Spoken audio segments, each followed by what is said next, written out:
Something fundamental has shifted in how institutional capital views alternative assets. And if you hold either Ethereum or silver right now, or you're considering either one, you need to understand what's actually happening beneath the surface of market headlines. This isn't about which asset will make you rich overnight. It's about understanding two completely different responses to the same macroeconomic pressure, and why that difference matters more now than it has in decades. I'm going to walk you through this comparison the way a financial analyst should, with clarity, context, and without the hype. Because the investors who succeed long-term aren't the ones chasing excitement. They're the ones who understand cycles, manage risk, and make decisions based on probability rather than hope. Let me be direct with you. Over the next 25 minutes, we're going to examine why Ethereum and silver are both gaining attention right now, why they're responding to similar forces in radically different ways, and what that means for your portfolio decisions moving forward. This matters whether you already hold one of these assets or you're trying to decide if you should. And it especially matters if you're trying to protect purchasing power in an environment where traditional safe havens aren't behaving the way they used to. Let's start with the obvious question. Why are we even comparing a digital asset protocol to a physical precious metal? Because global investors are doing exactly that. They're asking the same question you might be asking: where do I store value when currency is losing purchasing power, when debt levels are unprecedented, and when traditional portfolio allocations aren't delivering the protection they once did? Both Ethereum and silver are being positioned as answers to inflation pressure. Both are being discussed as alternatives to fiat currency exposure. Both attract investors who are concerned about central bank policy and government debt expansion. But here's what most people miss. These two assets couldn't be more different in how they function, how they're valued, or how they respond to market conditions. Understanding that difference is critical. Silver is a tangible asset with thousands of years of monetary history. It's an industrial metal with physical supply constraints, mining economics, and a role in manufacturing that creates baseline demand. It's been money longer than most currencies in existence today. Ethereum is a programmable network less than 10 years old. It's a technology platform that enables decentralized applications, smart contracts, and an entire economy of digital services. Its value proposition isn't based on scarcity of material, it's based on utility, adoption, and network effects. So, when someone asks which will triumph, they're really asking, which form of alternative value storage will investors prefer in the decade ahead? That's the real question. And the answer isn't simple. Here's what shifted that brought both of these assets into sharper focus. Central banks globally have expanded balance sheets to levels never seen in peacetime. Government debt as a percentage of GDP has reached territory that historically precedes either default, restructuring, or significant currency debasement. These aren't predictions. These are measurable realities. Interest rates, after a historic tightening cycle, remain in contested territory. Real rates, meaning nominal rates minus inflation, are still challenging for savers. Meanwhile, the cost of servicing national debts is growing faster than tax revenues in multiple major economies. When you see those conditions, you typically see flight to alternatives. Historically, that meant gold. Increasingly, it also means silver. And now, for a growing portion of institutional and retail capital, it means digital assets like Ethereum. But there's a second shift that matters just as much. Regulatory clarity around digital assets has improved meaningfully in certain jurisdictions. That doesn't mean everything is settled. It means the uncertainty that kept major institutions on the sidelines has decreased enough that capital is beginning to move. You've seen this in ETF approvals, in publicly traded companies adding digital assets to balance sheets, and in traditional finance firms launching blockchain-based products. The infrastructure that allows institutional money to enter this space safely has been built. That changes the game. At the same time, silver has been experiencing supply deficits. Physical demand from industrial applications, particularly in solar panels and electronics, has been growing while mine production hasn't kept pace. When you combine that with investment demand driven by inflation concerns, you get upward pressure on price. So both assets are responding to similar macro forces, but through entirely different mechanisms. That's the context you need before making any decisions. Let me tell you what I see repeatedly in comments sections, in forums, and in conversations with new investors.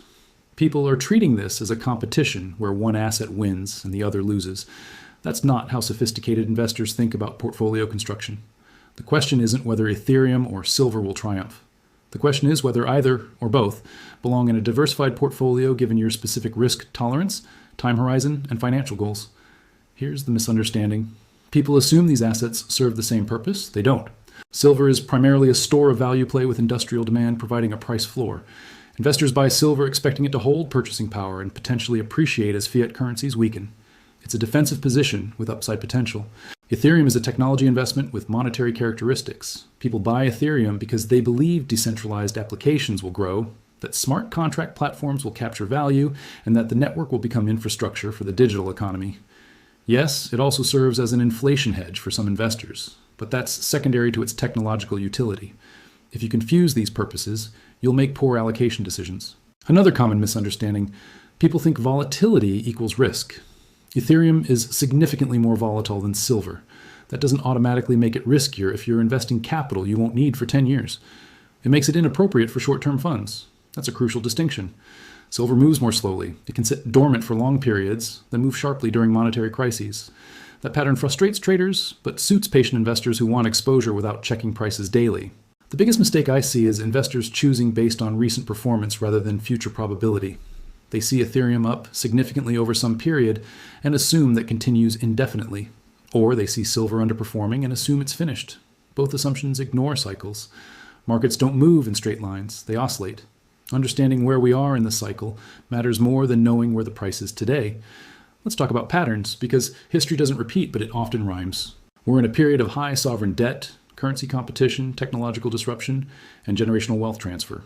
These conditions have appeared before, though never with exactly this combination.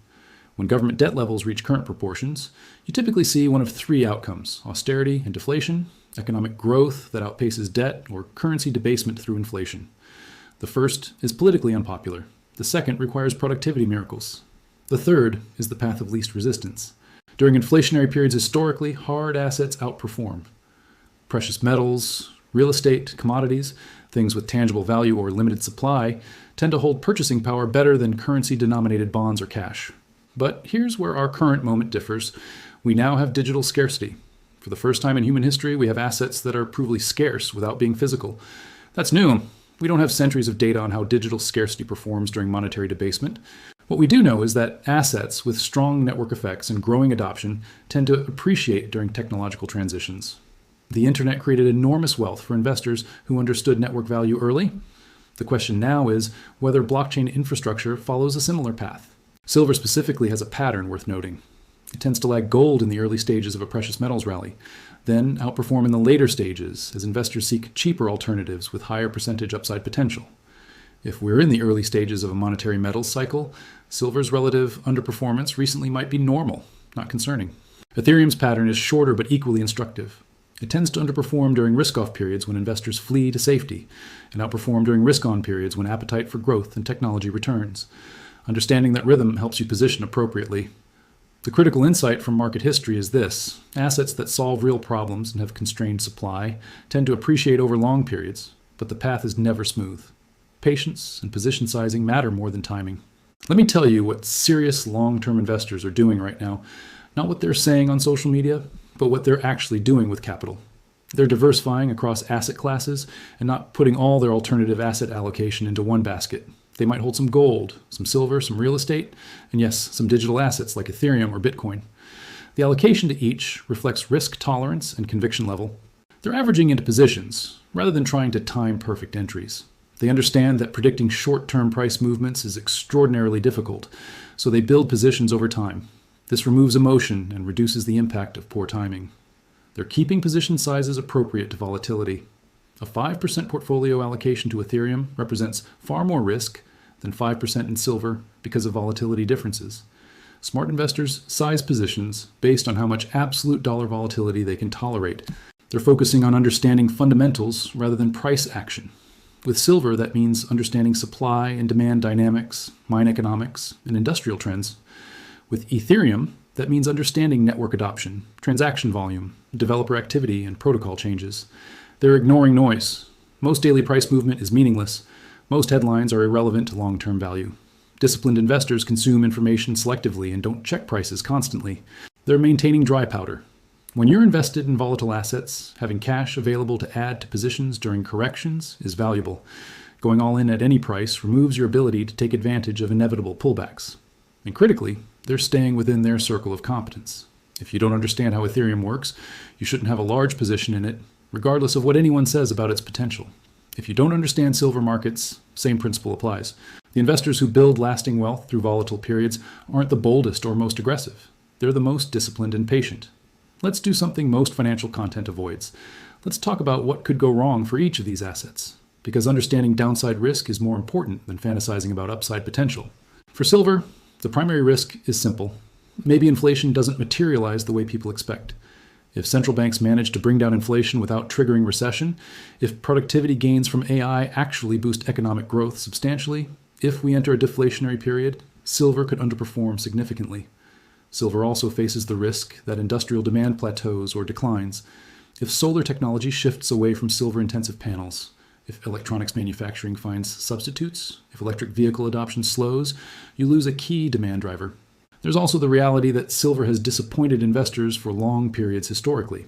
It can trade sideways for years, even decades, while other assets rally. If you buy silver expecting quick returns, you're likely to be disappointed. For Ethereum, the risks are different but equally real. Technology risk is significant. Ethereum faces competition from other smart contract platforms. If a superior technology emerges and developers migrate, Ethereum's network effects could reverse. This is a winner-take-most market in many ways. Regulatory risk remains despite recent clarity. Governments could still classify certain activities on Ethereum as securities violations, could restrict on-ramps and off-ramps, could tax transactions punitively. The regulatory landscape is still evolving. There's execution risk around protocol upgrades. Ethereum is still transitioning through major technical changes.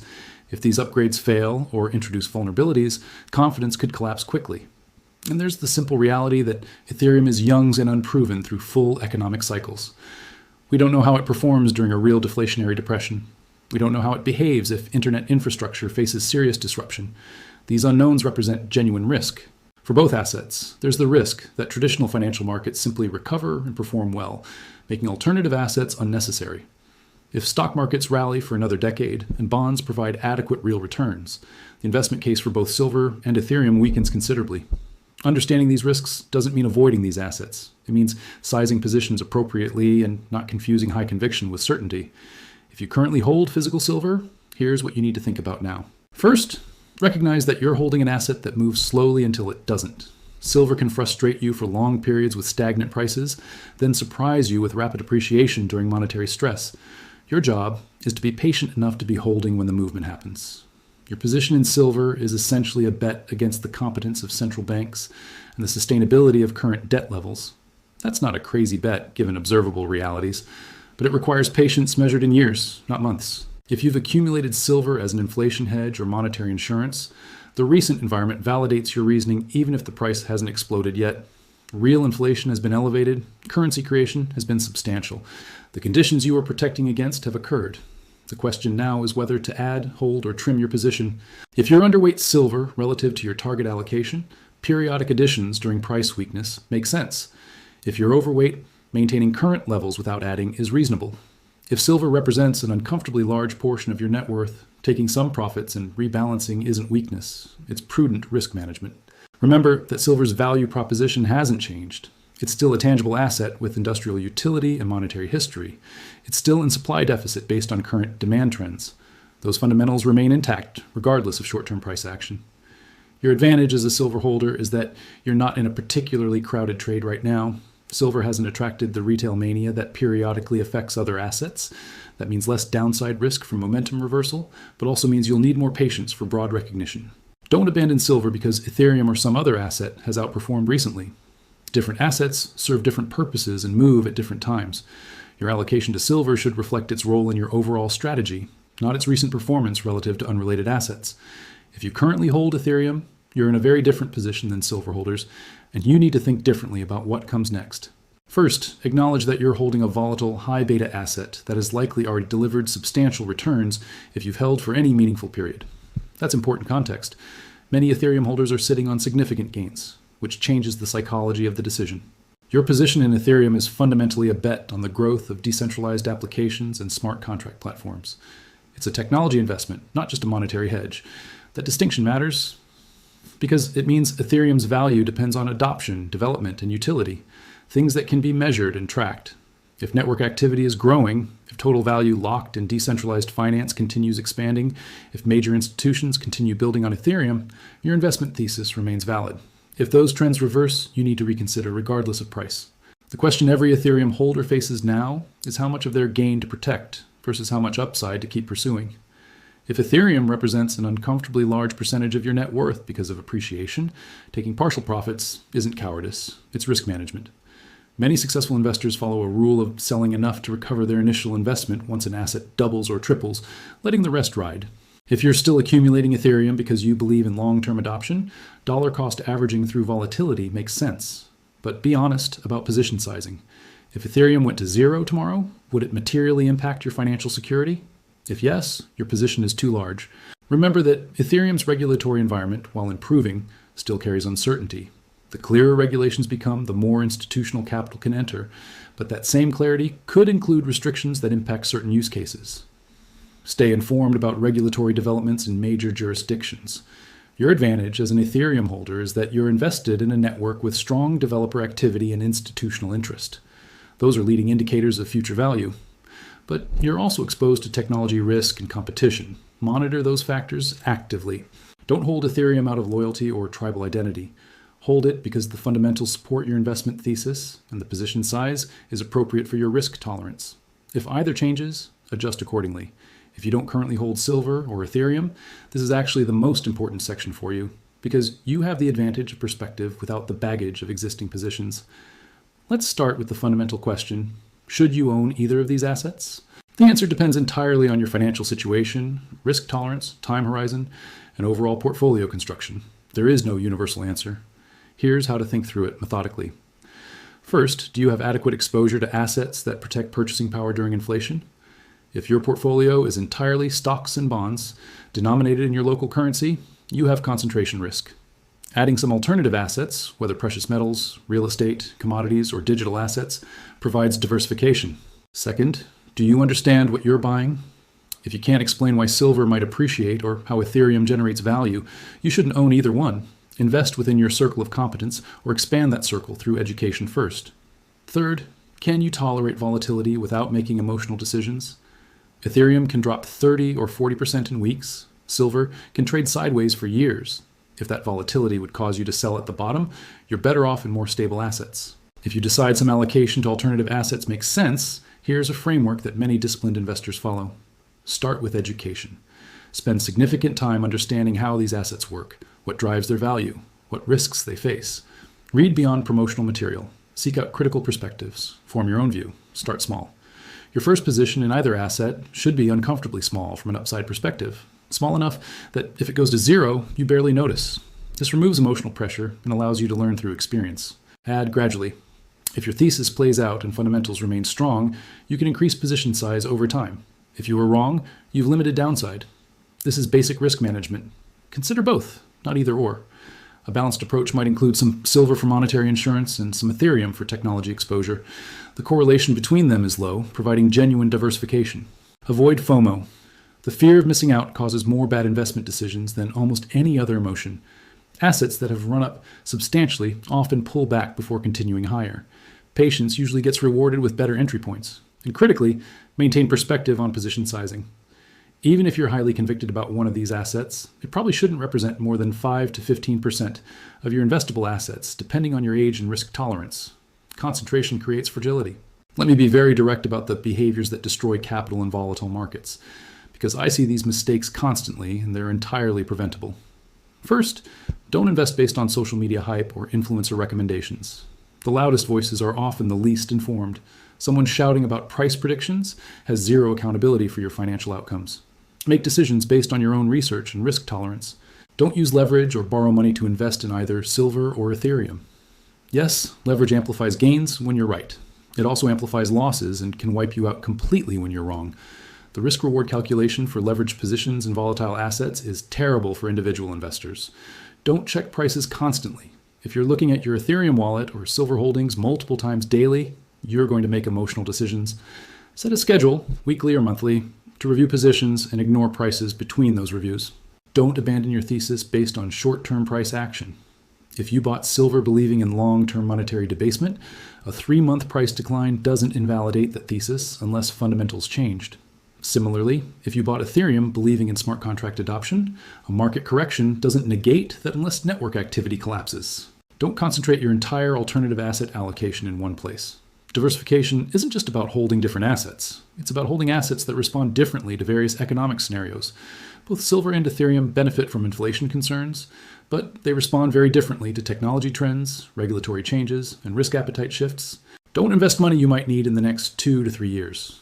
Both these assets can experience extended drawdowns. If you need liquidity on a specific timeline, that money belongs in stable liquid instruments, not speculative alternatives. Don't follow the herd emotionally. When everyone is euphoric about an asset, that's typically late-stage price action. When everyone is despondent, that's typically when opportunity emerges. Being contrarian isn't about being different for its own sake. It's about thinking independently and acting when others are driven by emotion. Don't ignore taxes. In most jurisdictions, selling either silver or Ethereum generates taxable events. Understand the tax implications of your trades before you make them. Sometimes, the smartest move is holding longer to qualify for better tax treatment. Don't confuse a diversified cryptocurrency portfolio with actual diversification. Holding 10 different cryptocurrencies doesn't diversify you if they all move together. True diversification means holding assets with different risk factors and return drivers. And perhaps most importantly, don't invest in something you don't understand because you're afraid of missing out. That's not investing, that's gambling with extra steps. If you can't explain your investment thesis to someone else clearly, you don't have one. Here's what most financial content won't tell you. The technical analysis matters less than your psychological preparation. Markets are ultimately driven by human emotion and behavior. The investors who succeed long-term aren't those with the best charts or the most complex models. They're the ones who manage their own psychology effectively. What does that mean practically? It means understanding that your brain is wired to sabotage investment success. You're programmed to feel loss more intensely than gain, to seek patterns in randomness, to follow the crowd for safety, and to confuse recent experience with permanent truth. Those hardwired tendencies made sense for survival on the savannah. They're disastrous for portfolio management. Successful investors develop rules and stick to them regardless of emotion. They decide in advance what percentage of their portfolio goes to each asset class. They decide in advance at what price they'll add to positions or take profits. They follow those rules even when emotions scream to do otherwise. They understand that volatility is the price you pay for long-term returns in growth assets. You can't have Ethereum's 10-year appreciation without enduring its 50% drawdowns. You can't have silver's monetary protection without enduring its long periods of dormancy. They focus on process over outcome. You can make a good decision that leads to a bad outcome. That's variance. You can make a bad decision that leads to a good outcome. That's luck. Over time, good process wins. Don't judge decisions by single outcomes. They maintain humility about what they can know and control. You can't predict short-term price movements with consistency. You can't control macroeconomic policy or technological adoption rates. You can control position sizing, diversification, and emotional discipline. They think in probabilities, not certainties. Maybe there's a 60% chance that Ethereum appreciates significantly over 5 years, given current fundamentals. That doesn't mean you bet everything on it. It means you size your position to reflect that probability and the uncertainty that remains. They understand that time horizon matters more than timing. Trying to buy at the exact bottom and sell at the exact top is a fool's errand. Being invested during the period when assets appreciate is what matters. That requires staying power and emotional stability. The psychological difference between successful and unsuccessful investors often comes down to one thing: the ability to act when it's uncomfortable and stay patient when it's boring.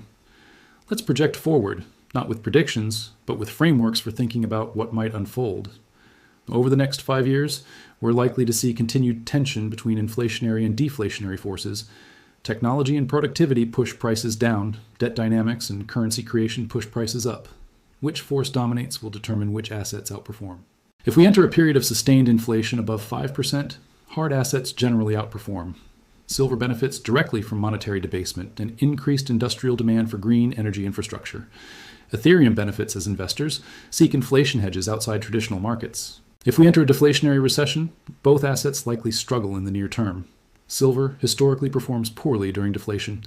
Ethereum, as a risk asset, typically sells off during risk-off periods, but both potentially set up for strong recoveries if central banks respond with aggressive monetary stimulus. If we see the Goldilocks scenario, moderate growth, moderate inflation, stable currencies, traditional assets like stocks and bonds might perform adequately, reducing the urgency around alternatives. In that environment, Ethereum could still appreciate based on technology adoption, while silver likely consolidates. The most likely path is probably volatility around a trend, neither straight up nor straight down, but oscillation with periodic moments of sharp movement in either direction. For silver specifically, watch industrial demand trends, mine supply developments, and monetary policy signals from major central banks. Those are the key variables that will drive performance. For Ethereum specifically, watch network adoption metrics, regulatory developments in major jurisdictions, and competition from other smart contract platforms. Those fundamentals matter more than price action. What you should expect over the next 5 years is volatility, uncertainty, and periods of doubt about your thesis. That's normal. The question is whether the long-term fundamentals remain intact despite short-term noise. If silver continues facing supply deficits and monetary uncertainty persists, patient holders likely get rewarded eventually. If Ethereum continues growing as infrastructure for decentralized applications and attracts increasing institutional adoption, holders likely see continued appreciation over time. But likely doesn't mean certain, and that's precisely why position sizing and risk management matter. Let me give you a practical framework for making your own decision about these assets, because ultimately, this is about your financial future, not anyone else's opinion. Step 1. Define your objective clearly. Are you trying to protect purchasing power, generate growth, diversify risk? Your objective determines appropriate allocation. Step 2. Assess your time horizon honestly. If you might need this capital in 2 years, volatile alternatives aren't appropriate. If you won't touch it for 10 years, you can tolerate much more volatility. Step 3. Evaluate your risk tolerance realistically. Not what you think your risk tolerance should be, but what it actually is based on how you've responded to portfolio volatility in the past. Step 4. Determine appropriate position size. A common framework.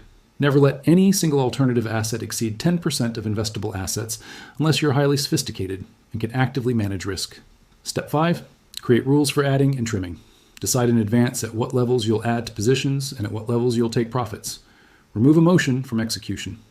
Step 6. Schedule regular reviews. Monthly or quarterly, review whether fundamentals still support your thesis. If yes, maintain positions. If no, adjust. Step 7. Accept that you'll be wrong sometimes. Even the best investors have losing positions. What matters is that your winners outweigh your losers and that no single loss destroys your capital. If you work through this framework honestly, you'll arrive at an allocation that fits your specific situation. That might be 0 for both assets. It might be a small position in one or both. It might be larger positions if you have high risk tolerance and long time horizon. What matters is that your decision is based on rational analysis, not fear or greed or social pressure. Here's what I want you to understand as we move toward wrapping up. The premise of comparing these assets as competitors, asking which will triumph, creates a false choice. These assets serve different purposes and can coexist in a thoughtful portfolio. Silver offers tangible monetary insurance with industrial demand providing a floor. It's been tested across centuries and maintained value through multiple currency regimes. It moves slowly but provides stability.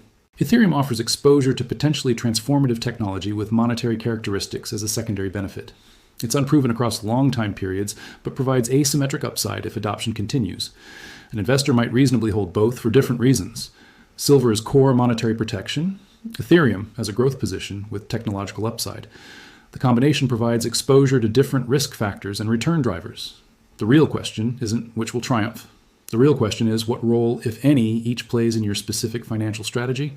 Some investors will conclude neither fits their situation. They're risk-averse, have short time horizons, or simply prefer traditional asset classes. That's legitimate. Some investors will conclude one fits, but not the other. Perhaps they understand precious metals deeply but don't grasp blockchain technology, so they stick with silver. Or perhaps they're technology-focused and see digital assets as the future while viewing physical metals as outdated. That's also legitimate. Some investors will conclude both deserve allocation at different weightings, perhaps 5% silver and 3% Ethereum, or vice versa. They're hedging different risks and capturing different opportunities. There's no universally correct answer because financial situations differ dramatically. What matters is that your allocation reflects thoughtful analysis of your specific circumstances. Let me tell you what I'm observing among disciplined long-term investors who've built real wealth over decades. They're maintaining diversification across asset classes, including some allocation to alternatives. They're not abandoning traditional investments, but they're acknowledging that currency risk is real and worth hedging. They're educating themselves continuously on both monetary history and emerging technology.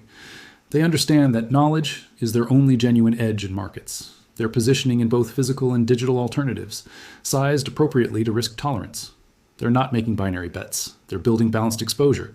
They're focusing on fundamentals over price action. They ask whether network effects are growing, whether supply and demand dynamics favor appreciation, whether regulatory environments are improving. They largely ignore daily price movements. They're patient. They recognize that the best returns often come from buying unpopular assets and waiting years for recognition. They're comfortable being early. They're disciplined about rebalancing. When one asset class becomes too large a portion of their portfolio due to appreciation, they trim. When an asset class becomes too small due to underperformance, they add. This forces them to buy low and sell high systematically. They're avoiding leverage and maintaining dry powder. They know that the best opportunities often appear when markets panic, and you need available capital to take advantage. And they're staying humble. They acknowledge that predicting the future is impossible. They position for multiple scenarios rather than betting everything on one outcome. This is how wealth gets built and preserved across market cycles, not through perfect timing or lucky bets, but through consistent application of sound principles. We've covered substantial ground, so let me bring this together in a way that's actionable for you. You're living through a period of monetary experimentation and technological transition. Both silver and Ethereum are responses to this environment, but they're very different responses serving different needs. Silver represents continuity with monetary history, tangible value, and industrial utility. It's the conservative play for investors concerned about currency debasement who want exposure without extreme volatility. Ethereum represents technological innovation, network effects, and the potential for transformative change. It's the growth play for investors willing to accept higher volatility in exchange for higher potential returns. Both face genuine risks. Neither is guaranteed to succeed. Both require patience and discipline from investors. What you do next should be based on your financial situation, your understanding of these assets, and your honest assessment of risk tolerance. If you already hold one or both, stay disciplined about your thesis. Review fundamentals regularly. Don't abandon positions based on short-term noise, but don't cling to them if fundamentals deteriorate. If you don't hold either, take time to educate yourself before acting. There's no emergency here. Markets will remain volatile and opportunities will continue appearing. Acting from knowledge beats acting from urgency every time. Remember that the goal isn't to get rich quick. The goal is to protect and grow purchasing power over time while managing risk appropriately. That requires thinking in decades, not days. The investors who succeed through volatile periods aren't the ones who make the boldest bets or follow the loudest voices. They're the ones who understand cycles, manage psychology, and maintain discipline when everyone around them is losing their heads. Stay informed, stay patient, stay disciplined. Focus on what you can control, your allocation, your process, your emotional response. The markets will do what they do regardless of your stress level. Your job is to position appropriately and let time and fundamentals work in your favor. That's how this game is won, not through perfect predictions or flawless timing, but through preparation, patience, and the wisdom to act when others panic and stay calm when others are euphoric. Whatever you decide about silver, Ethereum, or any other alternative asset, make that decision from a place of knowledge and discipline, not fear or greed. That's the only edge any of us really have. Thank you for your time and attention. Stay thoughtful out there.